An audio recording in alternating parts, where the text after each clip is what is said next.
আমি এই মুহূর্তে অবস্থান করছি বাংলাদেশের দক্ষিণবঙ্গের দ্বীপ জেলা ভোলার ইলিশা ঘাটের থেকে কিছুটা ভিতরে।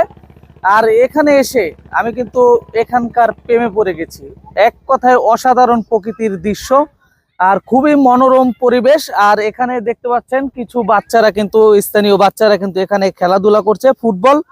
আর কিশোরকালে যে কি আনন্দ এবং শৈশব যে কি আনন্দ এবং সুন্দর মুহূর্তগুলো আপনারাও তা জানেন।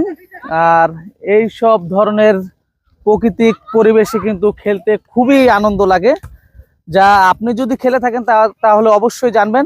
আর আমি এখন আছি ভোলা জেলার ইলিশার ঘাট থেকে কিছুটা ভিতরে। আর এখানে দেখতে পাচ্ছেন তারা কিন্তু খুবই আনন্দ করে এখানে খেলাধুলা করছে ফুটবল। তো আমি একটু তাদের অনুভূতি জানার চেষ্টা করব, দেখা যাক একটু সুযোগ পাই কিনা। তো আমি ওদের থেকে দুজনকে ডেকে নিলাম। আচ্ছা, তোমরা এই প্রাকৃতিক দৃশ্যতে যে খেলাধুলা করছো তোমাদের কেমন লাগছে? ভালো লাগছে। অনুভূতিটা কেমন লাগছে?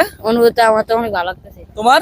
আমার থেকে অনেক ভালো লাগছে, মানে অনেক এনজয় করছো আর অনেক ভালো লাগছে, যেমন নদীর পাশে বালুর মাঠ এবং সব বন্ধুরা মিলে খেলাধুলা করছো, জি তো খুব ভালো লাগছে না? জি তোমার? আমারও ভালো লাগছে। তো দেখতে পেলেন তাদের অনুভূতি আমি শুনতে চাইলাম, তারা কিন্তু আনন্দের কথা বললো।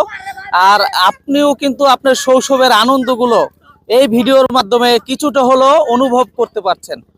তো ভিডিওটি যদি ভালো লেগে থাকে তাহলে অবশ্যই একটি লাইক দেবেন, কমেন্ট করে আপনার মতামত জানাবেন। আর আমাদের চ্যানেলে যদি নতুন তাহলে অবশ্যই চ্যানেলটি সাবস্ক্রাইব করবেন এবং পেজটি ফলো করবেন। ধন্যবাদ সবাইকে। আসসালামু আলাইকুম।